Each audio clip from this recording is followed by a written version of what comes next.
couple days ago, I was reflecting on the 20th anniversary of Hurricane Katrina when I decided to search online for some videos of the aftermath of the storm.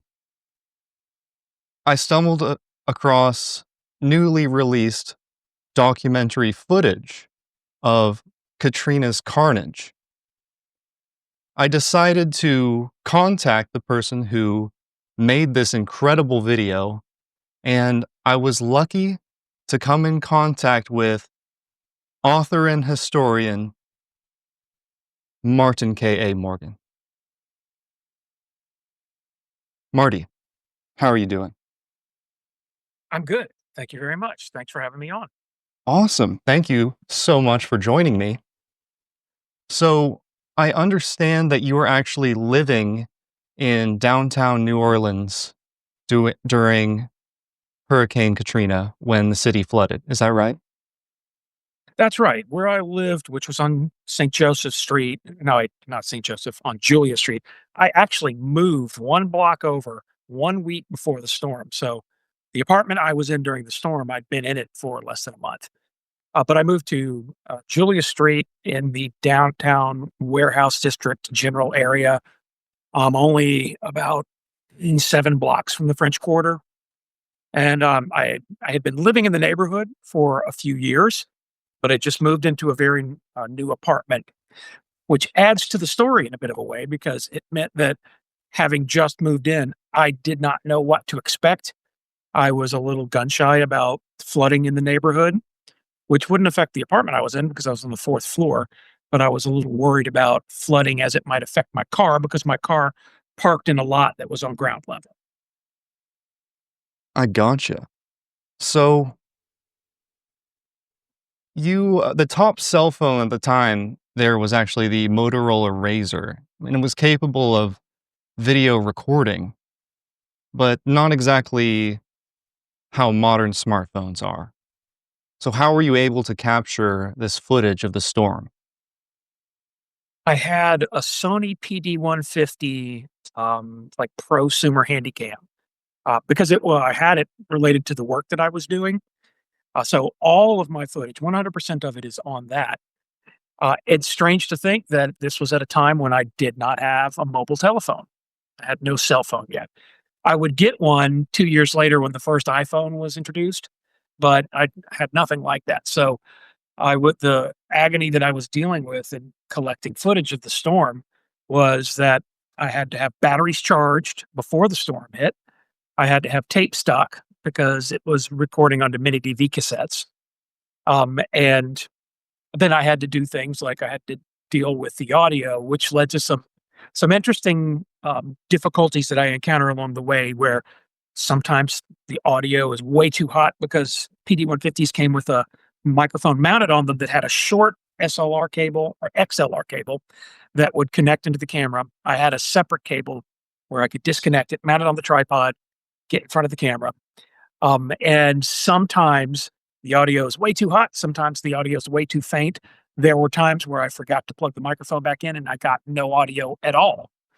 That's what life was like back then. Whereas now I record everything with this and everything largely turns out fine. It's much easier to video things today. And I was thinking about that a lot when I made the documentary because I had to have my mini DV cassettes transferred. Um, that they had to be transferred, and I had to get them onto a hard drive. And then I needed pickup shots, so I had some drone photography that I hired a guy to do, and then I had some pickup shots from my old neighborhood. And when I went to do the pickup shots, I just took this thing and would sometimes I'd go to the trouble of putting it on a tripod. But like image stabilization is so great now that sometimes I would just hold it like that and get footage. And it brought me into reflection on how far we have come with technology in 20 years. Oh, I would imagine.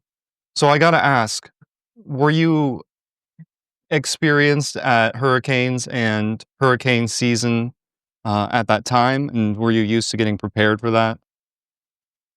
I was. And interestingly, I had gone through a hurricane in July 1997 that nobody remembers that was called Hurricane Danny.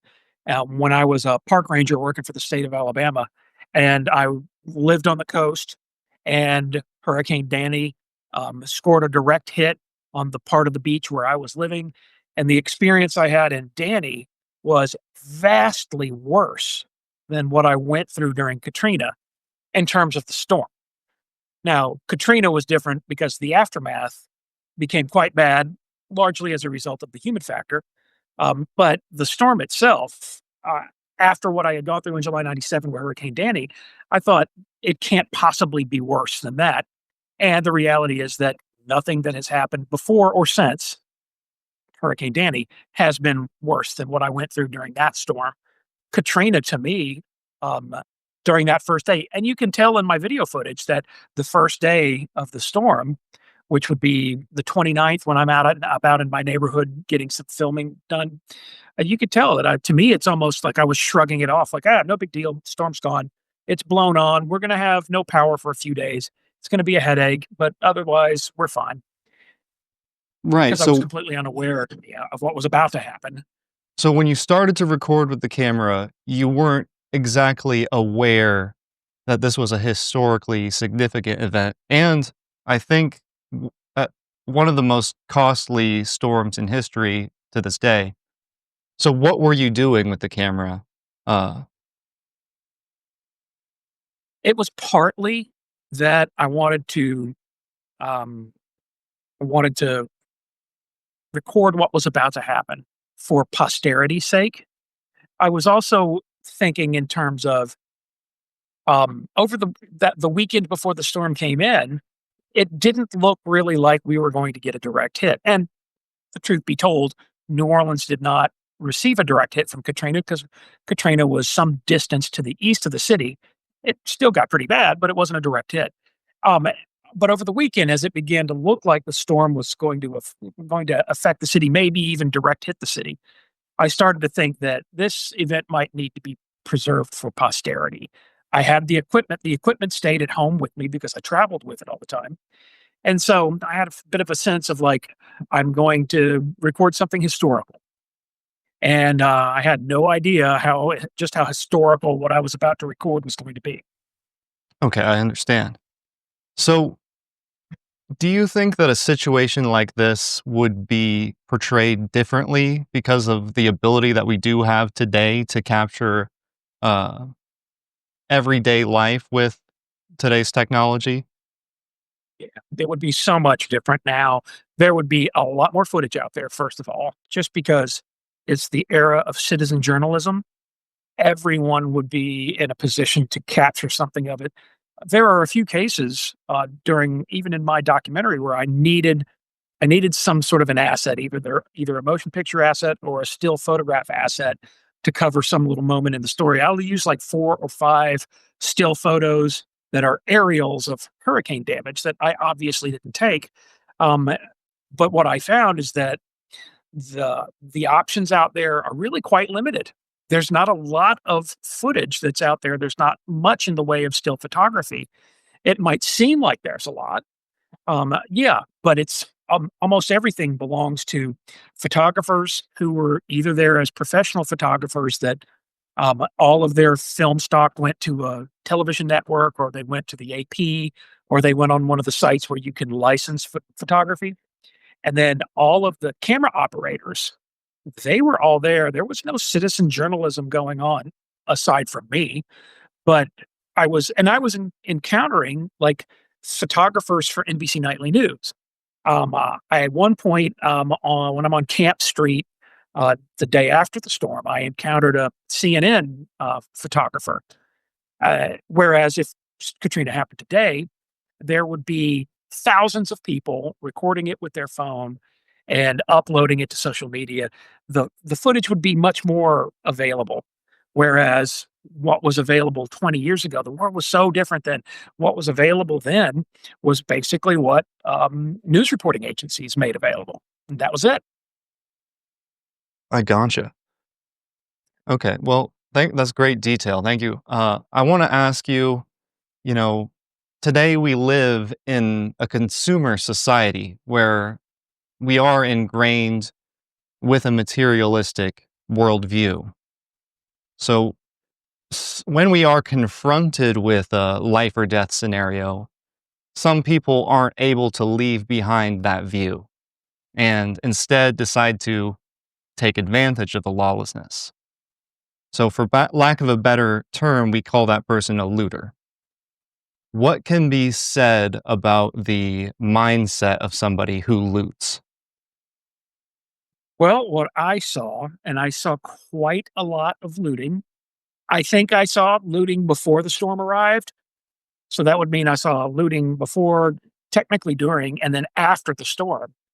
And the looting that I saw made no sense to me. I'm not trying to hold myself up as some paragon of uh, anti consumer culture, or some outspoken proponent of decommodification. But I watched a guy steal a rack full of baby bomber jackets. They're little fake. It's in the video. Maybe you saw it. It's a rack of bomber jackets that were made for children, but not like children that are 8 or 9 years old, but like toddler children. I have a shot of them in the footage where you can see them swaying in the breeze. I shot it moments before I watched a guy run up, pull all of them off the rack, and run off with them. My first thought was like, "What are you going to do with that?" I have a shot from the very next day of a man who I he's being he has a police officer with a shotgun with him.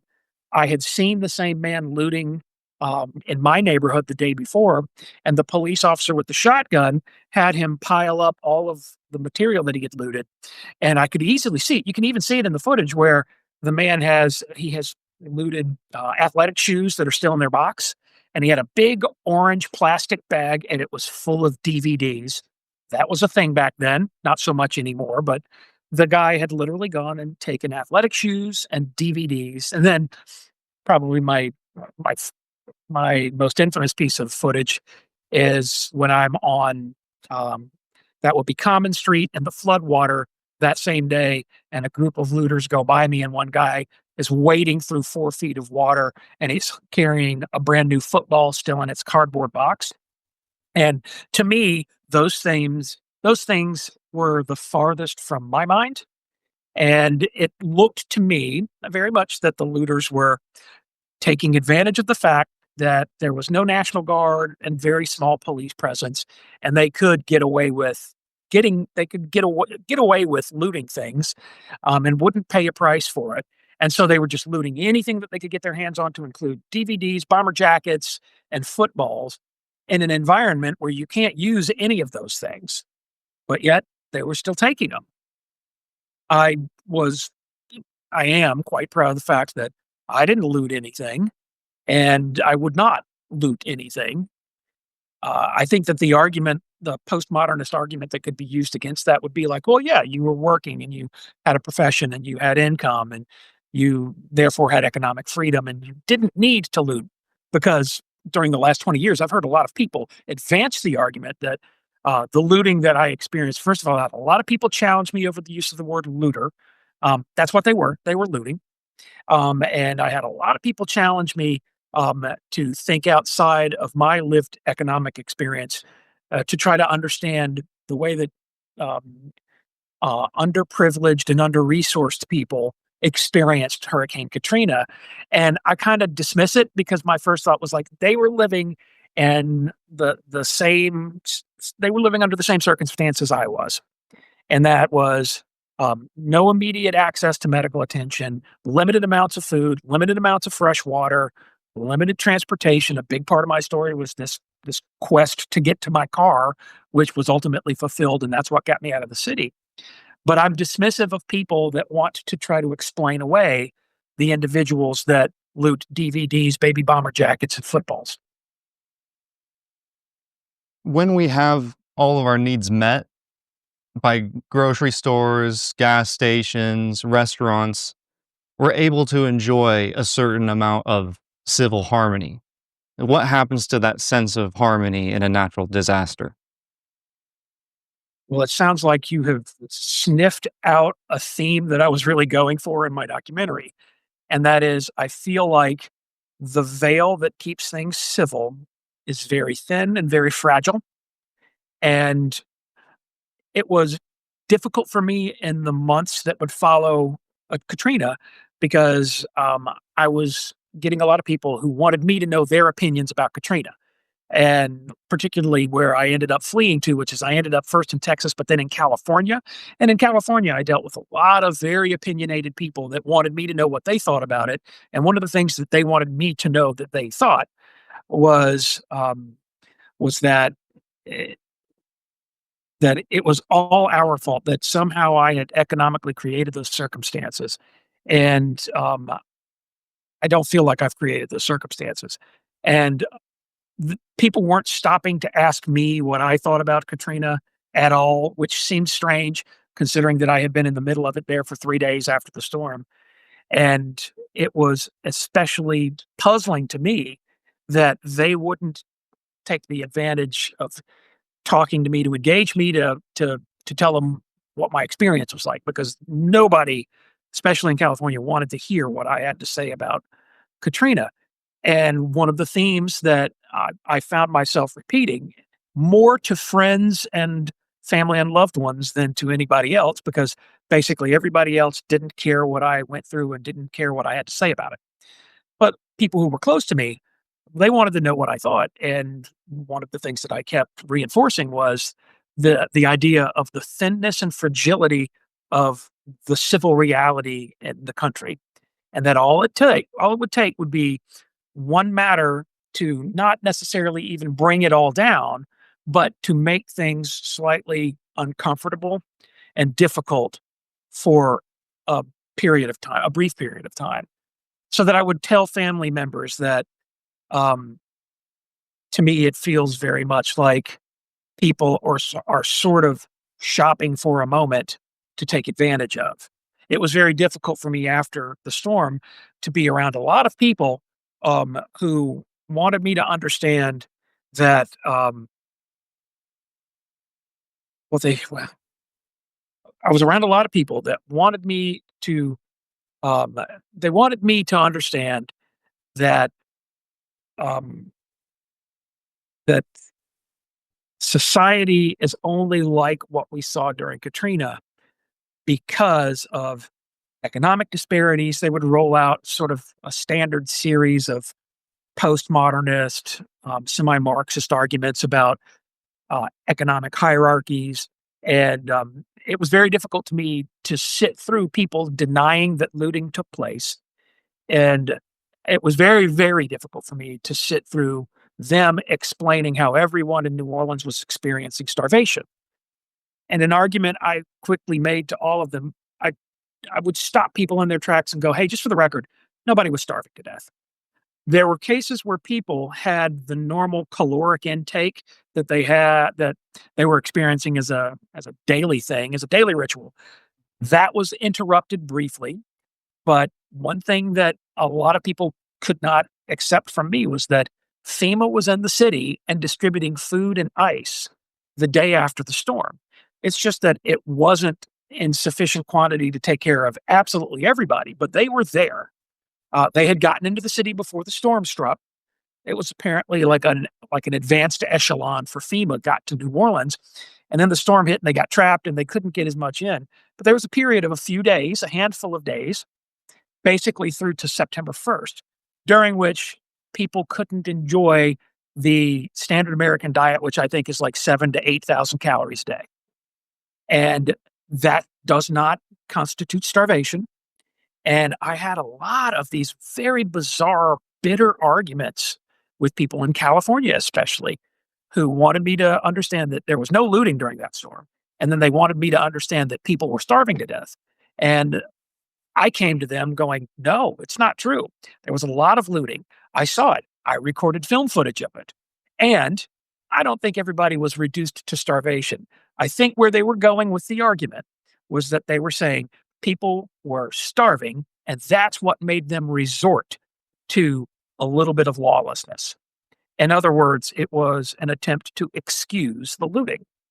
And my argument was to sort of brush that away and say instead that, well, I don't think anybody was starving, and, what they were doing in terms of looting was not the desperate quest to replace the calories that they weren't getting, because I saw nobody looting food.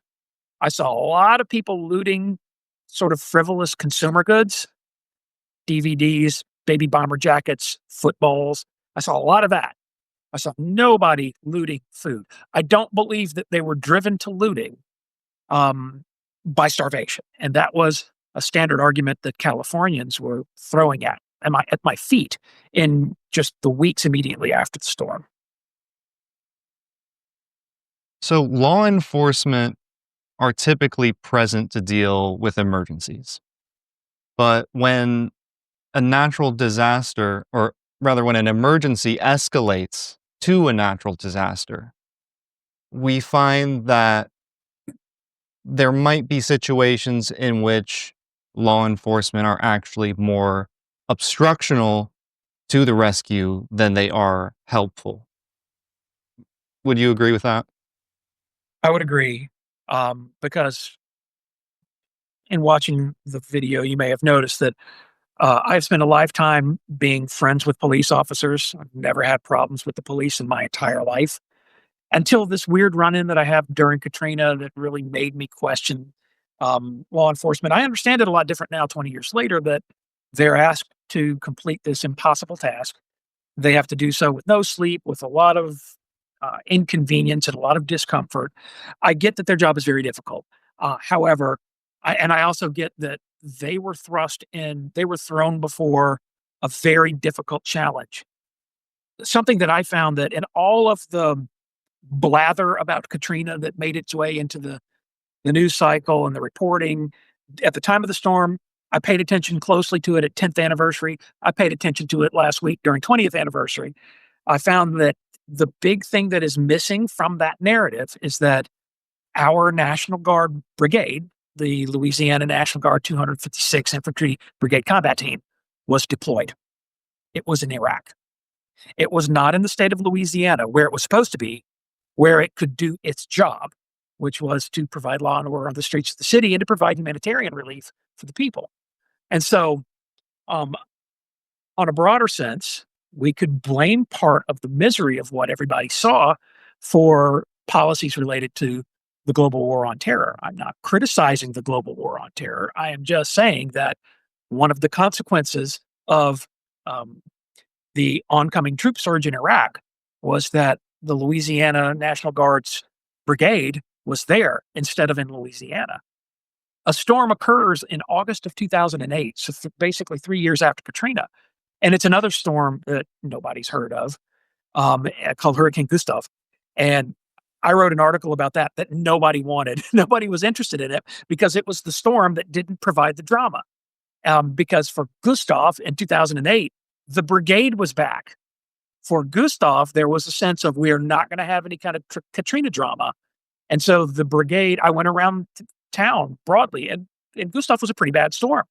I went around town. I got embedded with the Louisiana National Guard. I got to ride along with them and I took a lot of photographs and wrote this article about it that no one wanted to publish because there's no story there. It was the Louisiana National Guard occupied all the major intersections. They set up at gas stations and grocery stores. They protected property. They provided humanitarian relief. They were distributing humanitarian goods. They were conducting nighttime patrols to prevent looting. There was absolutely no looting in Gustav in 2008. And so the establishment media had no interest in the story.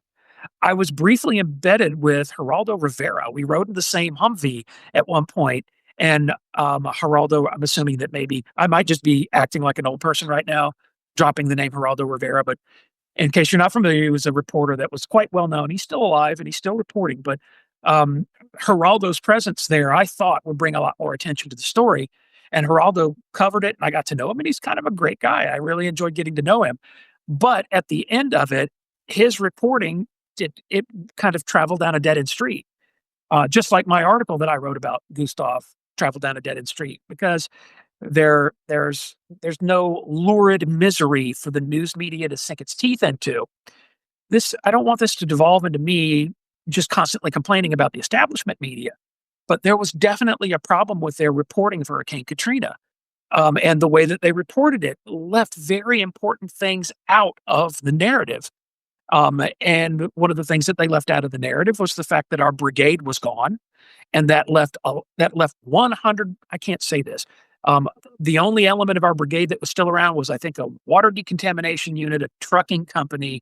These were all guard elements from northern Louisiana, and that were not deployed with 256. And then the 359th Fighter Group of Louisiana Air National Guard Fighter Wing, correction, the 159th Fighter Wing, Louisiana Air National Guard. They were in the state as well because they have an air defense responsibility. And those airmen and a very small number of Louisiana National Guardsmen, they responded. Some of them are in my footage, in fact. But their presence was very small, and it left the bulk of the heavy lifting to the New Orleans Police Department. And it's quite well known that a large number of New Orleans police officers deserted under the stress and difficulties of being there at the time. There, I even contribute to that by calling attention to this one negative interaction that I had with an NOPD officer. I should point out, though, that I had other interactions that were extremely positive with NOPD officers. And it was very obvious to me that they were overtasked in a very dramatic way. And of course, they were overtasked because there was a very, very small National Guard presence. Whereas just 3 years later during Gustav, the entire Louisiana Guard Brigade moves into New Orleans to prevent anything from happening. And nothing happens as a consequence of that. So the police response, a lot of reporting has called critical attention to that. I've even done a little bit of that. But I should just, if I could share one quick story. In the documentary, I tell this very dramatic story of how we make our way back into downtown to where the car was parked. And I found that's on the second day after the storm. Find the car, get the car out. I then drive into the middle of this very Right. negative And can I interaction with stop an you there? NOPD. What was it that was so incredible and unbelievable about that instance in which you found your car?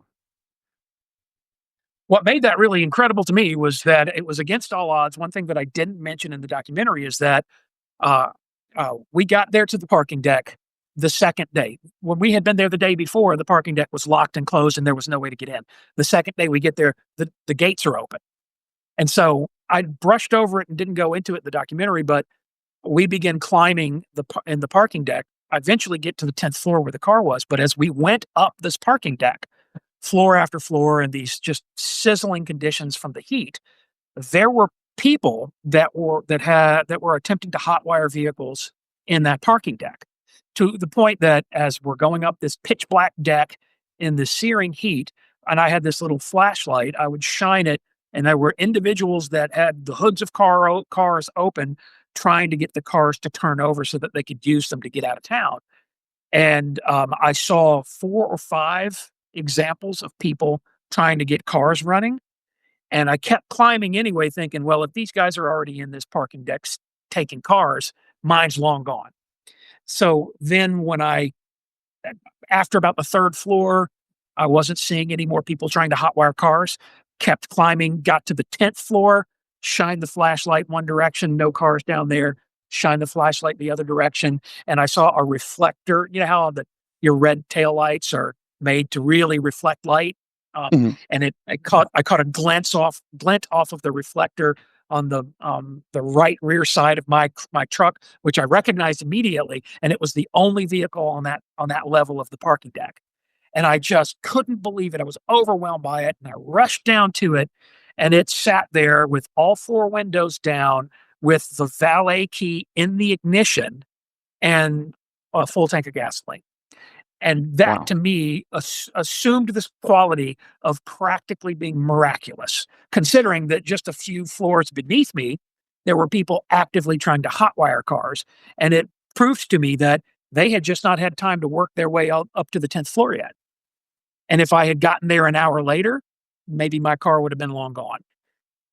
And so I often reflect on that as being sort of a godsend of the entire incident, because then I was able to get in my car with full tank of gas and get out of town.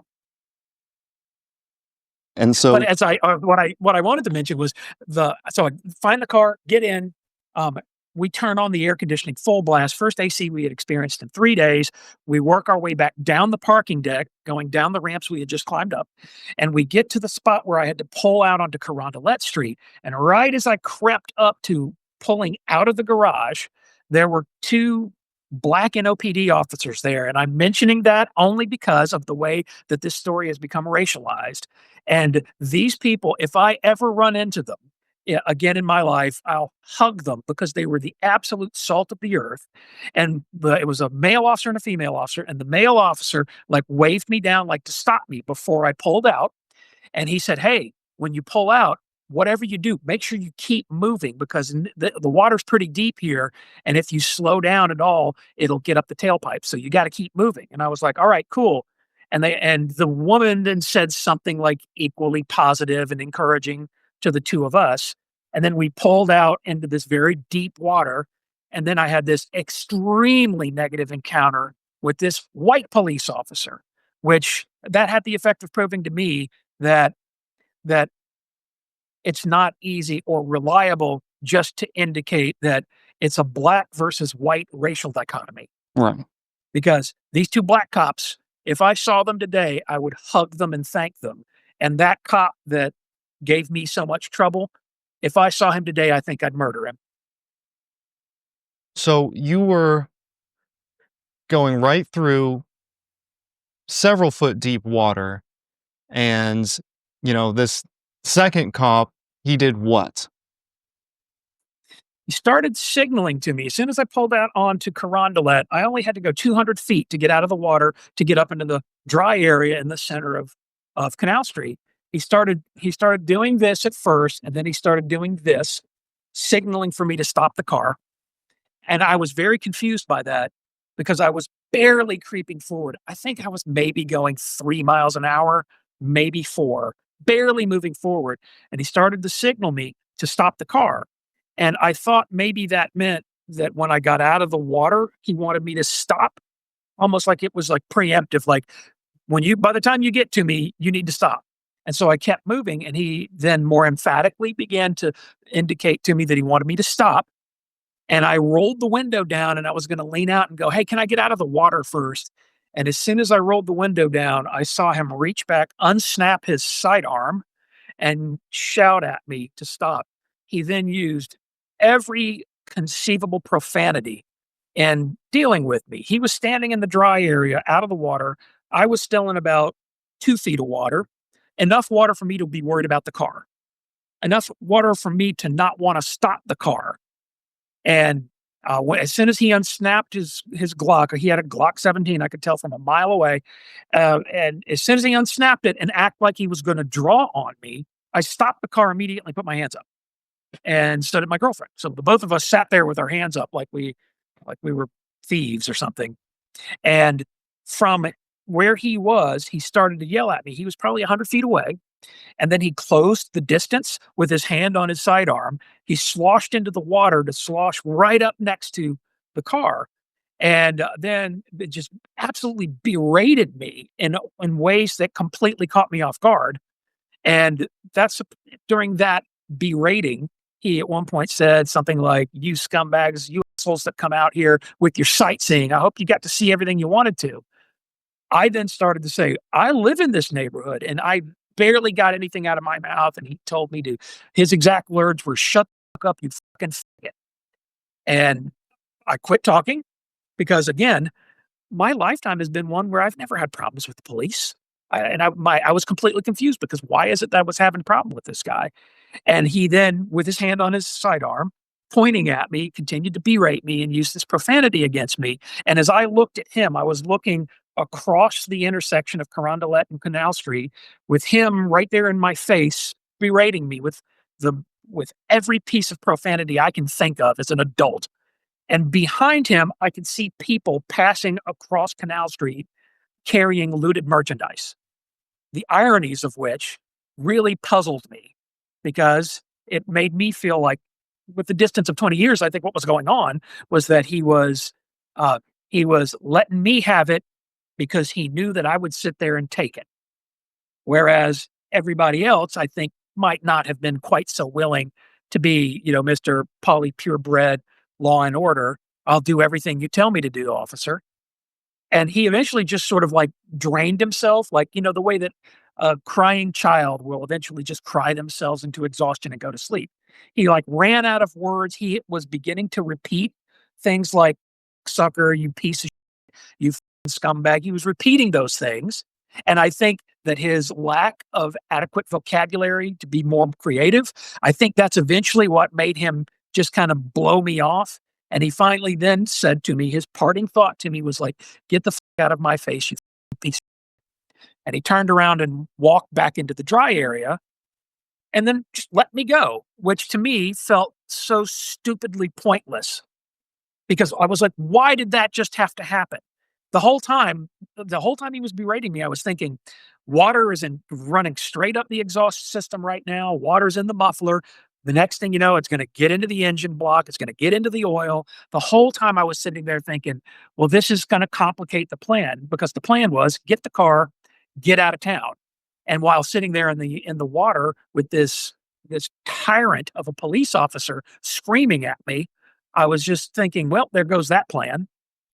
But it is a strong testimony to the quality of General Motors products that the car took it all in stride. I think now that maybe I was a little farther out of the water than I thought, and that maybe, just maybe, my tailpipe was no longer submerged. There was a few minutes that first 100 feet, I think, where my tailpipe was submerged. But maybe I had climbed enough towards Canal Street in the dry area to where the tailpipe was no longer underwater and it wasn't sucking water in. And that car got me to Houston. And that car really didn't have major problems for the next 3 years before I replaced it. Wow, that is quite a story. So just quickly, most of this you caught on video, but why is it that you weren't able to catch this portion of the story on video? When we went into downtown to go to the parking deck to get the car on the second day of Aftermath, I chose not to bring the camera.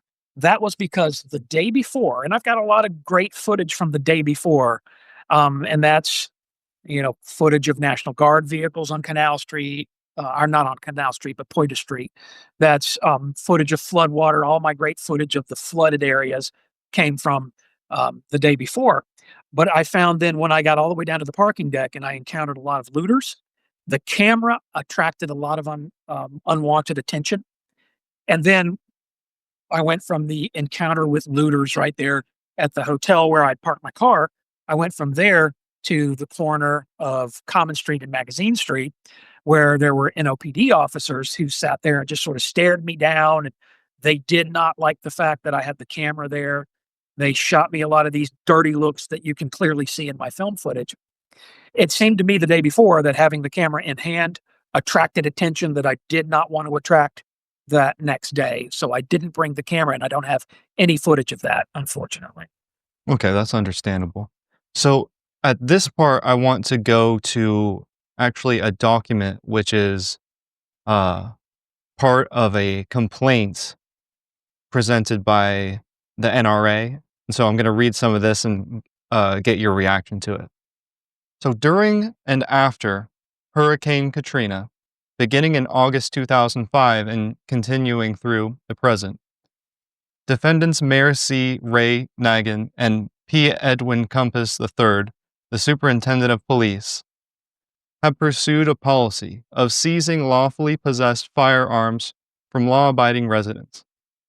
Superintendent Compass announced on or about September 8, 2005, that anyone with a weapon, even one legally registered, will have it confiscated, adding, no one will be armed, guns will be taken, only law enforcement will be allowed to have guns. During the same period, Mayor Nagin ordered the New Orleans police and other law enforcement entities to, under his authority, to evict persons from their homes and confiscate lawfully possessed firearms. Police went from house to house and confiscated numerous firearms from citizens at gunpoint. Thousands of members of plaintiff NRA and hundreds of members of plaintiff SAF residents in New Orleans The overwhelming majority of NRA and SAF members lawfully possess firearms. NRA and SAF members from New Orleans have been and remain subject to having their firearms unlawfully confiscated from their homes and persons pursuant to the policies of Mayor Nagin and Superintendent Compass, subjecting said NRA and SAF members to irreparable harm, while decreeing that ordinary citizens may not possess firearms. Defendant Nagin and Compass followed a policy of allowing certain businesses and wealthy persons to hire hundreds of armed security guards to protect their property. So, of course, this was enjoined by a Louisiana court, I believe, uh, as a result of this complaint. Do you have any background information on the confiscation that went on, or kind of the mentality behind it? I do. First of all, I'm lucky because none of my firearms were confiscated. The one and only negative encounter I had with police did not result in a firearms confiscation, even though I had a gun in the car at the time when the police officer was berating me. Um, I, I could, I'd like to point out two things. Number one, Ray Nagin continues to serve in federal penitentiary as a part of his conviction for corruption. Ray Nagin was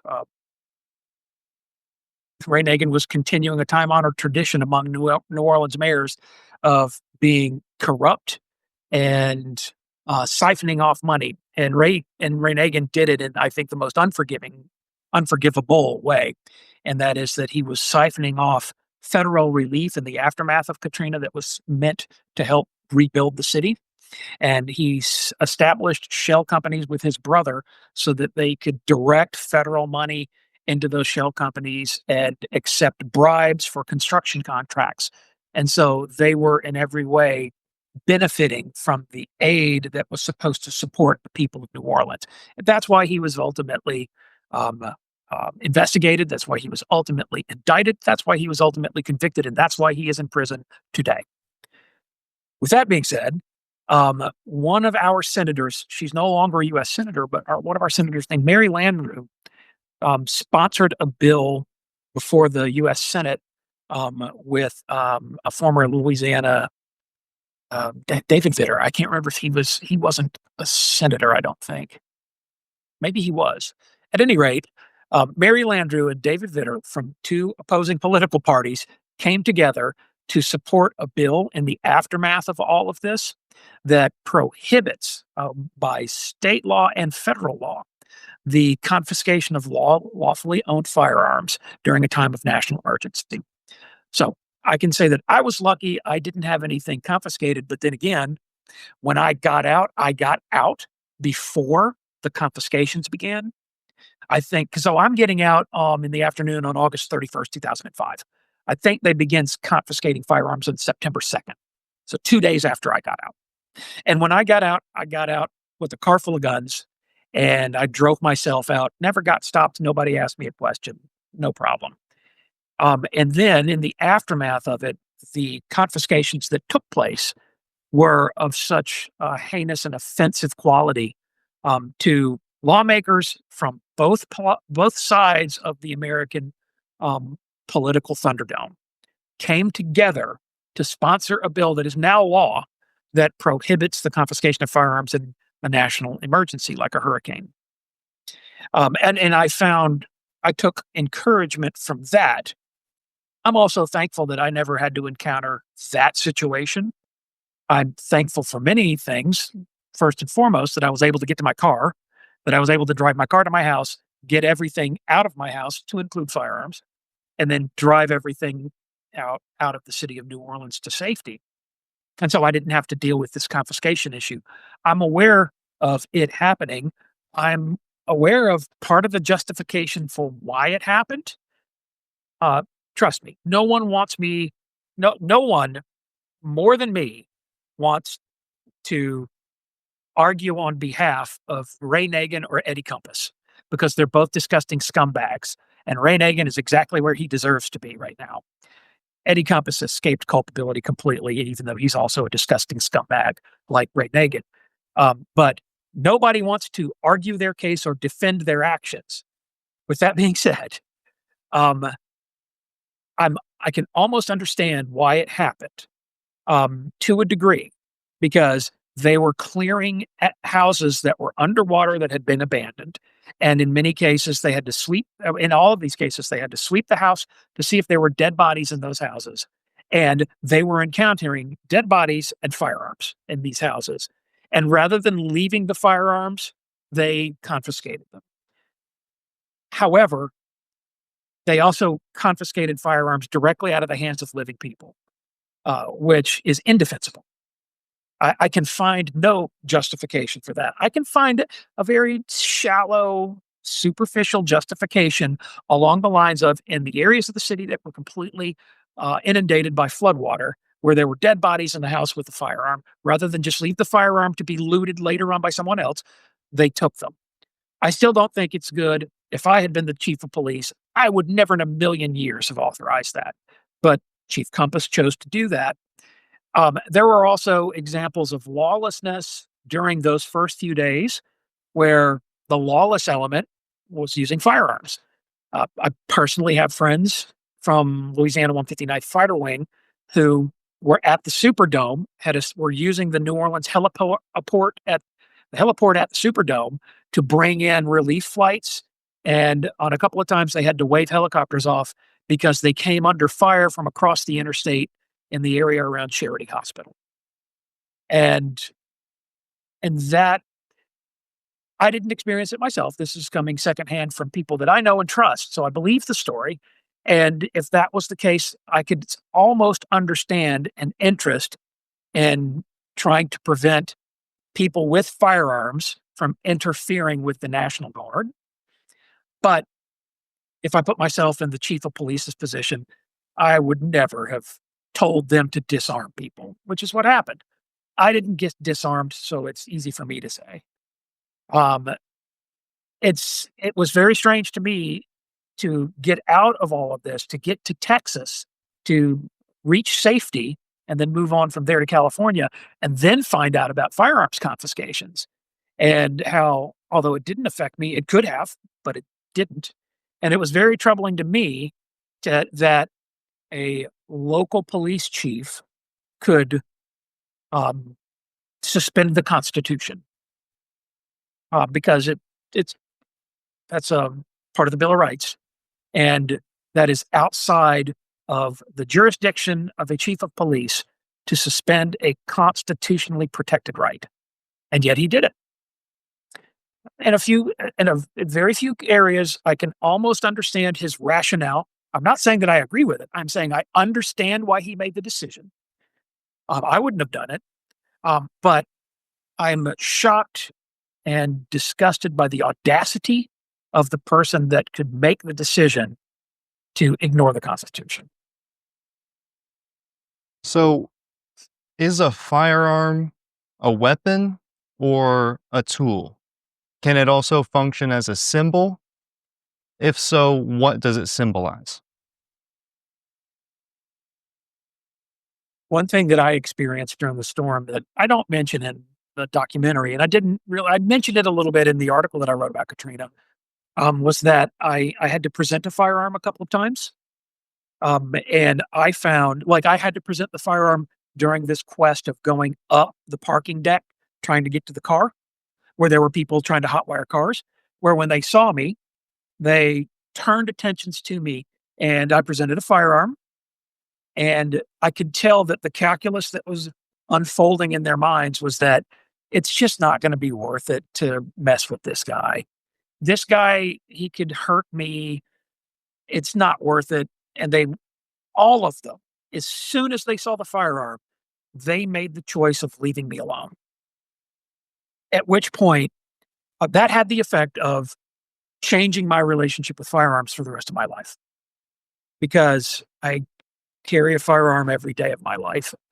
I carry a firearm even when I'm at home. And it's partly, I think, because I was slightly traumatized by things that happened during Hurricane Katrina.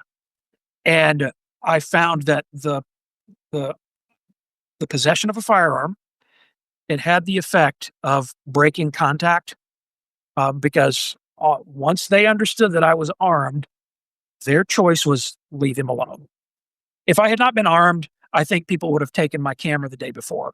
If I had not been armed, I think when in the parking deck the following day, I think they would have tried to take the keys from me or whatever else I had of value on me. I think that I